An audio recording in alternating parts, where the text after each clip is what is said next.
श्रृंगार की शादी आरंभ से हुई थी और सब कुछ अच्छा चल रहा था। शादी को करीब 1 साल हुआ था। श्रृंगार और आरंभ ने अभी तक बच्चे प्लान नहीं किए थे। अब वह अपना परिवार बढ़ाने के लिए बच्चों के बारे में सोच रहे थे। लेकिन इसी बीच आरंभ के ऑफिस में गोमती ने ज्वाइन किया।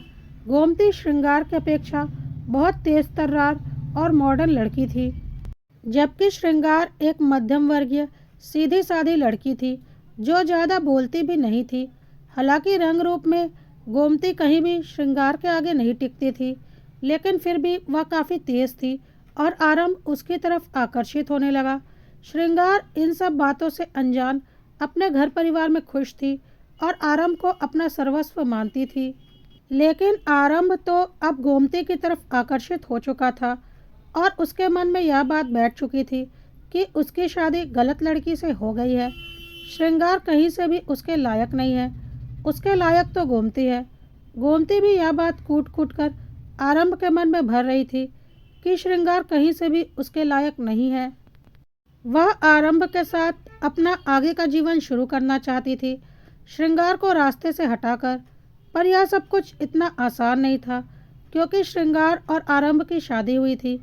आरंभ को बहुत अच्छे से पता था कि श्रृंगार किसी भी कीमत पर उसे तलाक नहीं देगी, लेकिन आरंभ ने सोच लिया था कि उसे तो अपना जीवन गोमती के साथ ही गुजारना है। इधर श्रृंगार लगातार आरंभ से बोल रही थी कि अब हम बच्चा प्लान करते हैं, लेकिन आरंभ की रुचि श्रृंगार में रह ही नहीं गई थी। वह तो उसके साथ कोई संबंध ही नहीं रखता था। श्रृंगार को बहुत हैरानी होती थी, क्योंकि काफ़ी वक्त से उन दोनों के बीच में पति पत्नी का कोई संबंध नहीं था, क्योंकि गोमती ने आरंभ को बोल रखा था कि अगर उससे रिश्ता रखना है तो श्रृंगार को पूरी तरह से छोड़ना पड़ेगा। उसकी ज़िंदगी में या तो श्रृंगार रह सकती है या तो गोमती, तो वह श्रृंगार को हाथ भी नहीं लगाएगा। आरंभ पूरी तरह से गोमती को ही अपना जीवन साथी मानने लगा था और उसके हिसाब से ही अपना जीवन जी रहा था। यह सब कुछ श्रृंगार को अब नॉर्मल नहीं लग रहा था। एक दिन श्रृंगार और आरंभ के बीच इस बात को लेकर बहुत लड़ाई हुई और आरंभ ने अपने घर में सब कुछ सच सच बता दिया और बोल दिया कि उसे श्रृंगार से तलाक चाहिए। वह श्रृंगार के साथ नहीं रह सकता। वह गोमती के साथ शादी करके उसके साथ आगे की ज़िंदगी गुजारना चाहता है। आरंभ के माता पिता ने जब यह सब कुछ सुना तो उन्होंने बहुत गुस्सा किया और बोला, हमारी समाज में एक इज्जत है, पत्नी के होते हुए तुम दूसरी औरत के चक्कर में कैसे पड़ गए? यह सब कुछ इस घर में नहीं चलेगा। चुपचाप उस दूसरी औरत को छोड़ो और अपनी पत्नी के साथ जीवन को आगे बढ़ाओ। लेकिन आरंभ कुछ भी सुनने के मूड में नहीं था। उसके हिसाब से श्रृंगार कहीं से भी उसके लायक नहीं है और गोमती हर तरह से उसके लायक है। आरंभ का कहना था कि श्रृंगार को वह तलाक दे देगा और श्रृंगार भी अपने जीवन में स्वतंत्र हो जाएगी आगे बढ़ने के लिए, और वह गोमती के साथ अपना परिवार आगे बढ़ाएगा। यह सब कुछ सुनकर श्रृंगार हिल गई थी। श्रृंगार बहुत ही मध्यम वर्गीय परिवार से आई थी और उसे पता था उसके मायके में यह सारी बातें कोई बर्दाश्त नहीं कर पाएगा। श्रृंगार के सास ससुर ने श्रृंगार का साथ दिया और बोला, तुम्हें जो करना है करो, लेकिन हम श्रृंगार के साथ हैं। आरंभ चिल्लाते हुए वहाँ से चला गया कि मैं कभी भी श्रृंगार के साथ अपना जीवन नहीं बिताऊंगा। मुझे मेरी जीवन संगिनी के रूप में गोमती के अलावा कोई भी मंजूर नहीं है। पूरे घर में तनाव का माहौल बन गया था। श्रृंगार के सास ससुर ने श्रृंगार को सांत्वना दिया कि वह परेशान ना हो। आरंभ को वह लोग ऐसे कुछ भी नहीं करने देंगे। आरंभ की शादी श्रृंगार से हुई है और श्रृंगार ही आरंभ की पत्नी रहेगी। वह बाजारू औरत कभी इस घर की बहू नहीं बन सकती, बल्कि समाज में उसे एक रखैल का ही दर्जा मिलेगा। जल्द ही सब कुछ ठीक हो जाएगा, क्योंकि यदि पति भटक जाए तो कुछ दिनों में लौटकर अपनी पत्नी के पास ही आ जाता है और उसकी पत्नी तुम हो। श्रृंगार क्या कर सकती थी? वह खुद को असहाय समझ रही थी। सास ससुर ने उसे मायके में भी कुछ बताने से मना कर दिया था और कहा था इससे उसकी ही बदनामी होगी। रहना तो उसे आरंभ की पत्नी बनकर ही है। श्रृंगार ने सोचा कि जब सास ससुर उसके साथ हैं तो सब कुछ एक ना एक दिन ठीक हो ही जाएगा, और वह उस दिन की प्रतीक्षा में अपने ससुराल में अपने पति के इंतज़ार में रहने लगी। आरंभ अब 3-4 दिन में एक बार घर आने लगा और जब भी आता घर में बहुत तमाशा होता। लेकिन आरंभ किसी भी कीमत पर गोमती को छोड़ने के लिए तैयार नहीं था, बल्कि वह अपने माँ बाप पर दबाव डाल रहा था कि श्रृंगार और उसका तलाक करवाकर गोमती को उस घर की बहू के रूप में कबूल कर ले। लेकिन उसके माँ बाप इस बात के लिए बिल्कुल तैयार नहीं थे। आरंभ बहुत ही जिद्दी किस्म का इंसान था और उसने सोच लिया था कि वह हर हाल में श्रृंगार से तलाक लेकर रहेगा। श्रृंगार ने भी सोच लिया था कि चाहे कुछ भी हो जाए वह आरंभ को कभी तलाक नहीं देगी। आरंभ ने अपने माँ बाप को डराने के लिए 1-2 बार आत्महत्या करने का भी प्रयास किया, जिसमें वह सफल नहीं हुआ, क्योंकि उसने इस तरीके से प्रयास किया था कि उसे कुछ ना हो, बस उसके माँ बाप और श्रृंगार डर जाएं, जिसका कि असर हुआ और आरंभ के माँ बाप और श्रृंगार डर गए, क्योंकि वह उनका बेटा और श्रृंगार का पति था।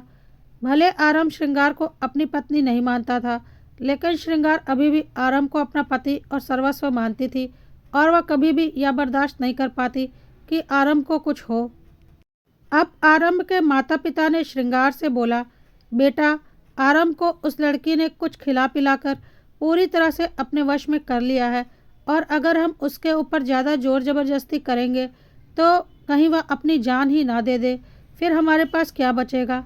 एक काम करते हैं, अभी उसे कुछ नहीं बोलते हैं, वह जो कर रहा है करने दो।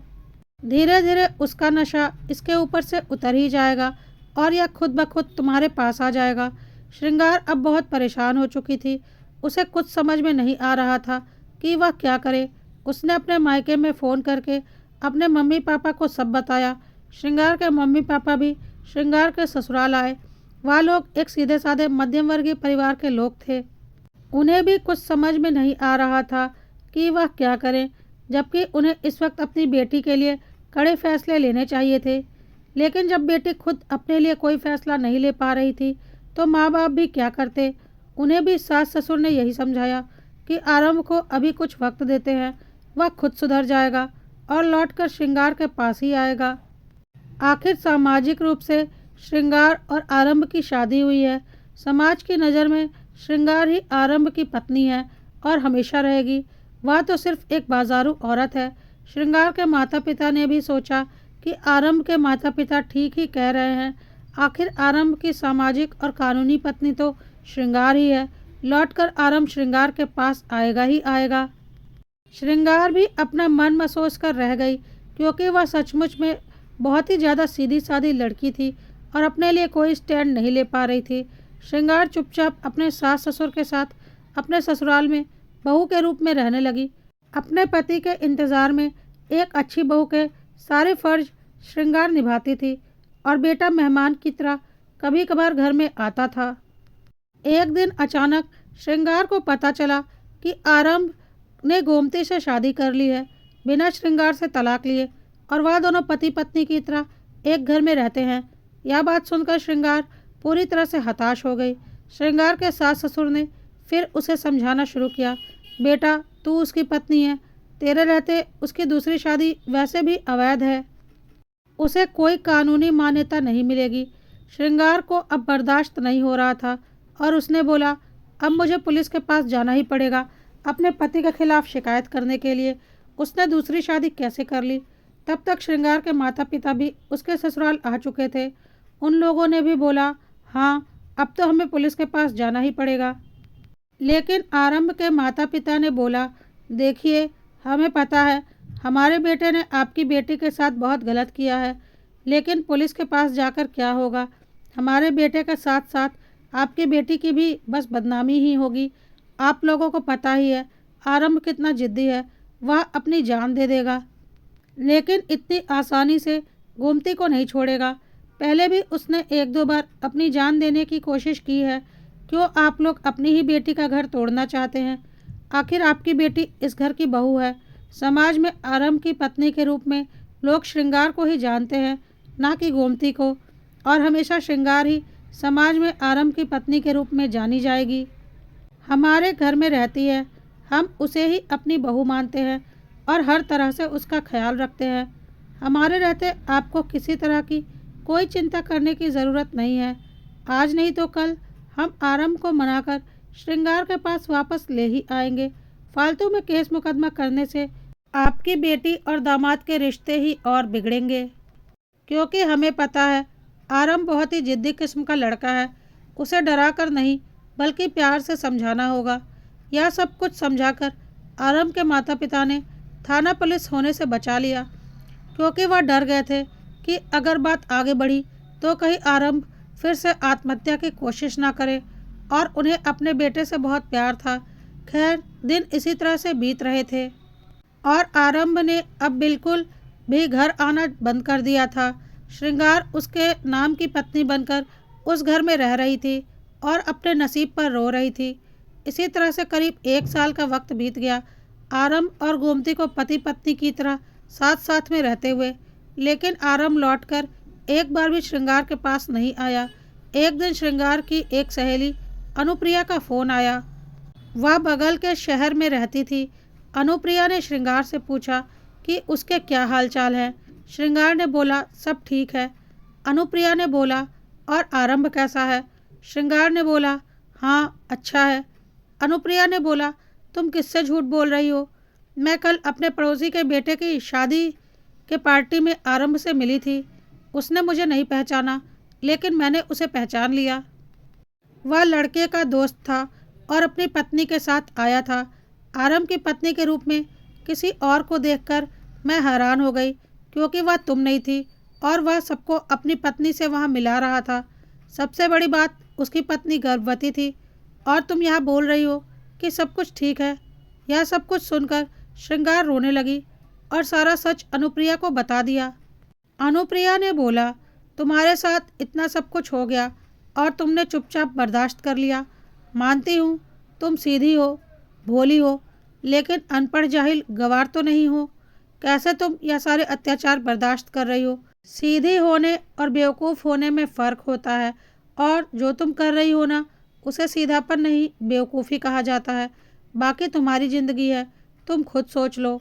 मैं तो तुम्हारा अच्छा ही चाहती हूँ, इसलिए मैंने आज फ़ोन करके तुम्हें सारी सच्चाई बताई है। अनुप्रिया से बात करके श्रृंगार के मन में काफ़ी कुछ चल रहा था और वह अपने घर से तैयार होकर निकलने लगी। सासू माँ ने पूछा कहाँ जा रही हो? तो श्रृंगार ने कहा अपने पति की कंप्लेंट लिखाने जा रही हूँ कि उसने पिछले 1 साल में मुझे बहुत मानसिक यंत्रणा दी है। मेरे होते हुए मुझसे बिना तलाक लिए एक दूसरी औरत के साथ शादी करके रह रहा है और एक गैर कानूनी काम भी कर रहा है और मुझे मानसिक रूप से बहुत परेशानी भी दे रहा है। श्रृंगार के सास ने बोला पागल हो क्या? अपने ही पति के खिलाफ कंप्लेंट लिखवाओगी? जानती हो ना वह कितना जिद्दी इंसान है। श्रृंगार ने बोला अब वह जिस भी किस्म का इंसान है, उसके लिए मैं अपनी ज़िंदगी बर्बाद क्यों करूं? सिर्फ 1 साल मेरे साथ रहा है और मैं उसके लिए अपनी सारी ज़िंदगी बर्बाद कर दूं? अब श्रृंगार के ससुर ने बोला बेटा तू कानूनी और सामाजिक रूप से आरंभ की पत्नी है, उस औरत की कोई औकात नहीं। तू इस घर की बहू है, वह नहीं। श्रृंगार ने बोला अच्छा बाबूजी, इस घर की बहू तो मैं हूँ, पर पत्नी बनाकर तो वह गोमती को रखता है। पत्नी बनाकर तो वह लोगों से गोमती को मिलवाता है। मैं तो बस नाम की पत्नी हूँ। पत्नी के सारे हक तो गोमती के पास हैं। एक बहू के सारे फर्ज तो मैं निभाती हूँ और वह दोनों पति पत्नी बनकर अय्याशियाँ करते हैं। उसके माँ बाप की सेवा मैं यहाँ बैठकर करती हूँ और वह दोनों वहाँ मज़े करते हैं। समाज में उसके माँ बाप का नाम खराब ना हो, इसके लिए मैं अपनी ज़िंदगी खराब कर रही हूँ। और आपका बेटा रंगरलियाँ मना रहा है क्योंकि उसे अपने माँ बाप की इज्जत से कोई लेना देना नहीं है। तो क्या मैंने ठेका ले रखा है इस घर की इज्जत ढोने का? अब श्रृंगार के सास ससुर ने थोड़ा कड़े लहजे का इस्तेमाल किया और बोला श्रृंगार हम तो हर तरह से तुम्हारा साथ देते हैं। तुम इस घर की इकलौती बहू हो, तुम्हें हर तरह की सुख सुविधा दी जाती है, पूरे सम्मान के साथ तुम इस घर में रहती हो, क्या कमी है तुमको? श्रृंगार ने बोला अच्छा मैं आपको बताती हूँ मुझे क्या कमी है। आप लोग मुझे इस घर में इसलिए रखते हैं कि मैं आप लोगों की सेवा करती रहूँ, आपको बुढ़ापे में कोई कष्ट ना हो और आपका बेटा दूसरी औरत के साथ अपना परिवार बढ़ाता रहे। मुझे बहुत अच्छे से पता है कि आपको मुझसे कोई प्यार नहीं है। आप लोग मुझे इतने प्यार से सिर्फ इसलिए यहाँ पर रखते हैं ताकि मैं आपके बेटे के खिलाफ कोई कानूनी कदम ना उठाऊं और वह अपनी अय्याशियाँ करता रहे, क्योंकि आपको पता है अगर आप लोग मेरे साथ गलत व्यवहार करेंगे तो मैं भी अपने हक के लिए आगे बढ़ूंगी। इसलिए आप लोग प्यार मोहब्बत से मुझे यहाँ रखकर मेरी ज़िंदगी ऐसे ही बर्बाद कर देना चाहते हैं और आपका बेटा अपनी ज़िंदगी में अपने हिसाब से मज़े करता रहे। आप लोगों को मुझसे कोई प्यार नहीं है, बल्कि सिर्फ और सिर्फ अपने बेटे से प्यार है और मैं आप लोगों की सेवा करूं यहाँ बैठकर अपनी ज़िंदगी तबाह करके। अब श्रृंगार की सास ने बोला, नहीं बेटा, यह तो कैसी बातें कर रही है, हम तुझे अपने नालायक बेटे से ज़्यादा प्यार करते हैं। श्रृंगार ने बोला, अच्छा, चलिए मान लेती हूँ कि आप मुझे अपने बेटे से ज़्यादा प्यार करते हैं, तो एक काम करिए, आपके बाद आपकी जो भी संपत्ति है वह आपके बेटे को ना मिलकर मुझे मिले, ऐसे कागज़ बनवा दीजिए। फिर देखती हूँ आप मुझे कितना प्यार करते हैं। यह बात सुनकर आरंभ के माता पिता दोनों चुप हो गए, क्योंकि वह दोनों ही यह नहीं कर सकते थे। उनके पास श्रृंगार की बातों का कोई जवाब नहीं था। सासू माँ ने फिर बोला, बेटा, तू इतना परेशान क्यों हो रही है? अभी तू ऐसा कोई कदम मत उठा, गोमती माँ बनने वाली है, बहुत परेशानी हो जाएगी। हमारा पोता या पोती आने वाली है, हमारे खानदान आगे बढ़ने वाला है। अगर तू इस वक्त ऐसा कोई कदम उठाएगी तो बहुत परेशानी हो जाएगी। श्रृंगार ज़ोर ज़ोर से हंसने लगी और तालियां बजाने लगी। बस मम्मी जी, यही बात मैं आपके मुंह से सुनना चाहती थी कि आपको यह बात पता है कि नहीं कि गोमती आरंभ के बच्चे की माँ बनने वाली है। वाह, क्या नसीब है मेरे। कहने को तो मैं सामाजिक रूप से आरंभ की पत्नी हूँ, इस घर की बहू हूँ। मेरे सास ससुर मेरा बहुत ख्याल रखते हैं, लेकिन मेरा भविष्य क्या है? मेरे भविष्य का क्या होगा? मैं आप लोगों की सेवा करूं इस घर की बहू बनकर, लेकिन आपके बेटे की पत्नी बनकर पत्नी के सारे हक कोई और औरत ले।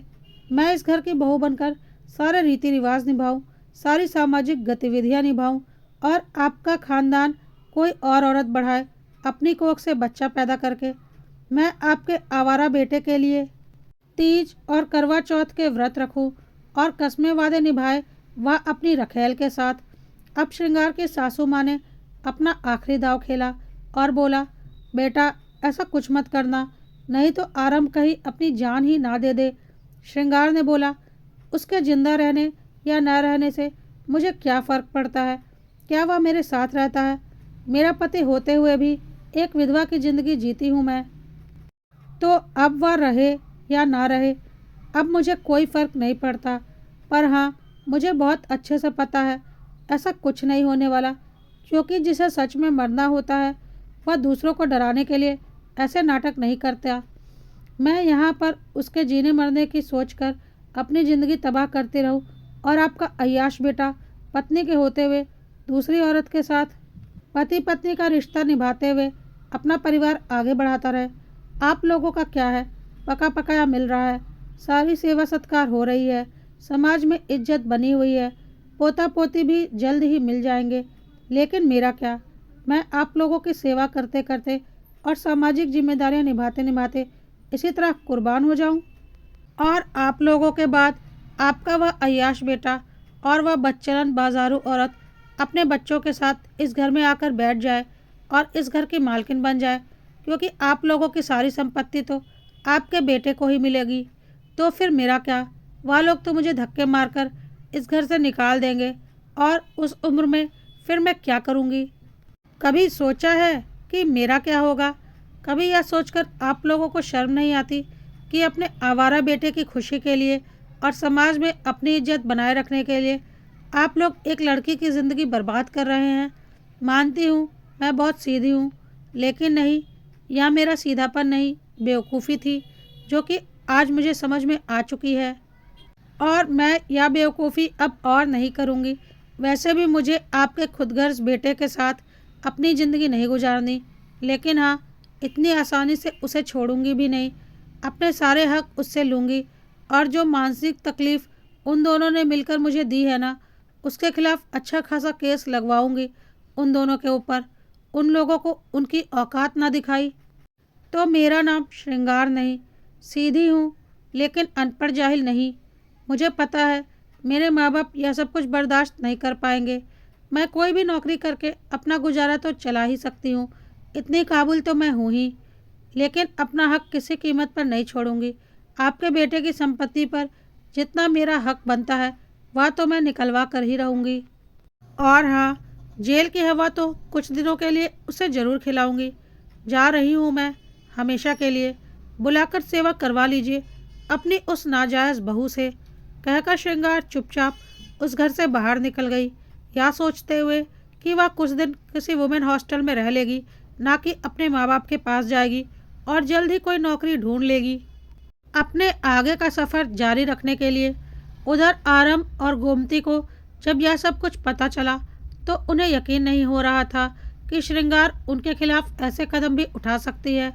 आरम बहुत अच्छे से समझ चुका था कि अब उसकी आत्महत्या की धमकी का श्रृंगार के ऊपर कोई असर नहीं पड़ने वाला और अब वह उन लोगों को नहीं छोड़ने वाली।